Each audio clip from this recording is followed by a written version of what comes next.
Welcome to Timeless Reads a Classics podcast. Great to be here. Today we're diving into something a bit shorter, but incredibly powerful. Fyodor Dostoevsky's novella, White Nights.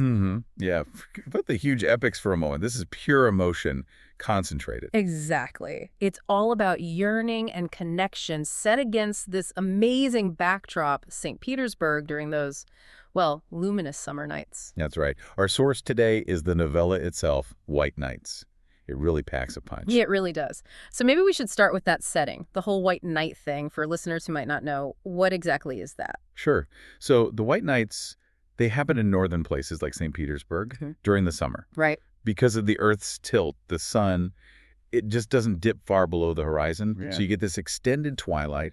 It's not really dark, not fully light either. Almost dreamlike. Exactly. Dreamlike is the perfect word.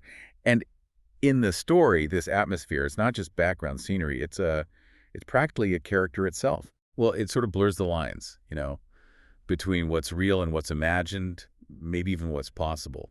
It definitely amplifies all the feelings. Okay, so into this kind of shimmering, unreal light steps our main character, the narrator.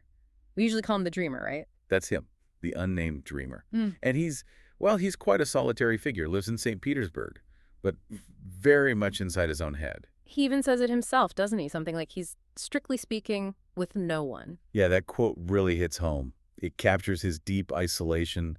He doesn't really connect with people in the real world. His company is his own thoughts, his fantasies. It's interesting how he connects more with the city, the buildings even. Oh, definitely. He knows the buildings, knows the houses. He says he gets upset if one is repainted or changed. Like they're his friends. Sort of, yeah. They're his constants, his silent companions in this big city. It's quite poignant, really. And he watches people too, but from a distance, imagining their lives. Right. He imagines where they're going for the summer, based on how they look, how they walk. It's all observation, very little interaction. He compares this fleeting connection to a sickly girl who suddenly looks lovely for a moment. It's about grasping these temporary glimpses of beauty or connection. So he's living in this very internal world, observing, dreaming. Then everything changes, doesn't it? He meets Nastenka. Yes. This is the absolute core of the story, the turning point. How does it happen? It's quite sudden, as I remember. Very sudden. It's late, one of these white nights. He sees a young woman, Nastenka, crying by a canal, and then she's being bothered by some man. And the dreamer, who normally just observes. He actually steps in. It's total out of character for him, this act of, chivalry, I suppose. He intervenes. And that breaks the spell of his solitude. Completely. She's wary at first, naturally. But then, somehow, they start talking. And the connection is electric, almost immediate. There's that line from Nastenka, isn't there? Something like, "In 2 minutes, you have made me happy forever." It's so intense. It really is. It tells you so much about both of them, I think. How lonely they both must be. How ready for some kind of connection. The dreamer must be just, stunned. Someone is actually talking to him, listening. Absolutely. He's astonished. It's like a miracle for him. And for Nastenka, his simple kindness in that moment, it just opens a door for her. So who is this Nastenka? What's her story? She doesn't just appear out of nowhere. She has her own baggage, right? Oh, yes. She has quite the backstory. She's an orphan, raised by her grandmother. And the grandmother sounds quite strict. Very. There's this detail about the grandmother pinning Nastenka's dress to her own. Pinning her dress to keep her from going out? Yeah. It's this really stark image of confinement, isn't it? Her world was incredibly small, physically limited. Wow. But she had some escape, didn't she? Through books. Yes. They had an old lodger, apparently quite poor and quiet himself, but he started lending Nastenka books. French novels, Walter Scott. So that opened up her world imaginatively. Completely. It gave her ideas of romance, adventure, a life beyond her grandmother's sitting room. It fueled her dreams, her yearning for something more. And that leads to her own secret, doesn't it? The reason she's out by the canal. Exactly. She fell in love. Yeah. With a young man who lodged with them briefly. He had to leave St. Petersburg, but promised he'd return in exactly 1 year. A promise. A promise. Yeah. And he said he'd either write to some mutual acquaintances, or, if not, he'd meet her at a specific spot, at a specific hour, on the anniversary of his departure. And that's why she's waiting. That's why she's waiting, hoping he'll appear during these white nights. So the dreamer meets her while she's in this state of anxious hope, and they spend, 4 nights together. 4 nights. And they are just packed with emotion. They walk, they talk under this strange, beautiful light. And the dreamer's falling for her, obviously. He is, deeply. But they make this kind of agreement, this compact. Right, he promises not to fall in love with her. Because he knows her heart is set on this other man returning.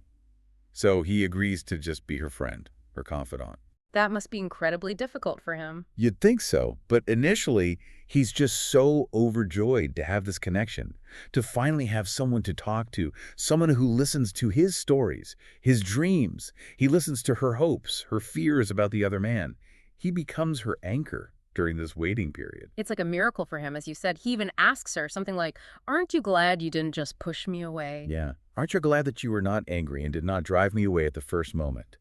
It shows how amazed he is by it all, how grateful.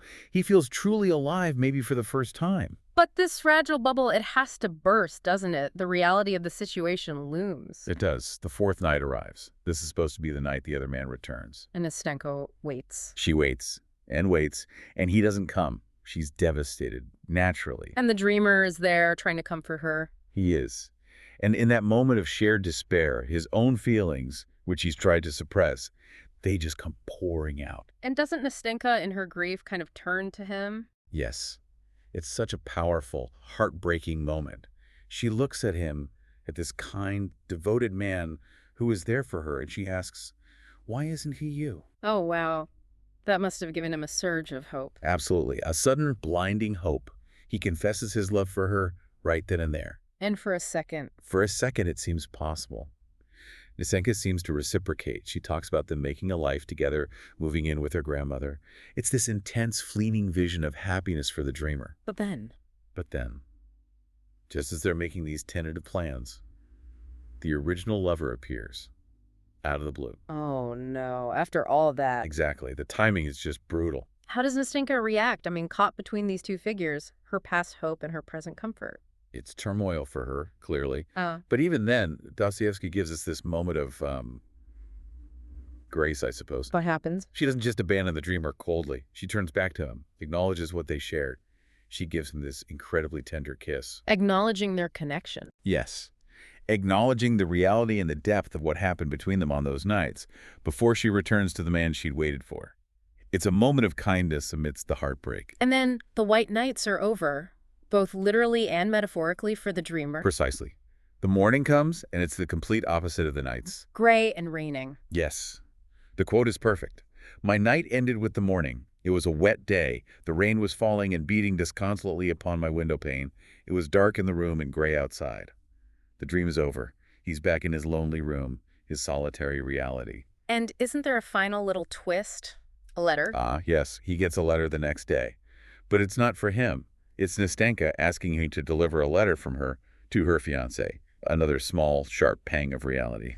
So it ends in heartbreak for the dreamer. But the overall feeling of the story, is it just tragic? Or is there something more? That's the beauty of it. It is heartbreaking, no doubt. But it's not purely tragic. There's this enduring sense of gratitude almost. Gratitude, even after being left. Yes. Because for those 4 nights, he lived. He connected. He felt deeply. It was a moment of intense happiness, however brief. And that memory sustains him. It changed him, even if the outcome wasn't what he hoped for. Exactly. It proved he was capable of connection, capable of feeling something profound. It illuminated his lonely existence for a short time. And that final line. Oh, it's just wonderful. My God, a whole moment of bliss. Is that not enough even for a whole lifetime? And his thought directed at Nastenka. I thank you for having met me, for my being able to remember you all my life. So the essence of the book, the main idea, it's about cherishing connection, even fleeting connection. I think so, yes. It's about the profound impact human connection can have, even if it's temporary. It celebrates the beauty of those moments, the power of empathy, and how memory can shape our lives in a positive way, even when there's pain involved. It's bittersweet, but ultimately, I find it quite hopeful. A moment of bliss being enough for a lifetime. That's a powerful thought. It really leaves you thinking about the value we place on different experiences. It really does. It's a small book with a very big heart. Well, thank you. That was a really insightful exploration of White Nights. It's such a beautiful, poignant story. It truly is a real gem.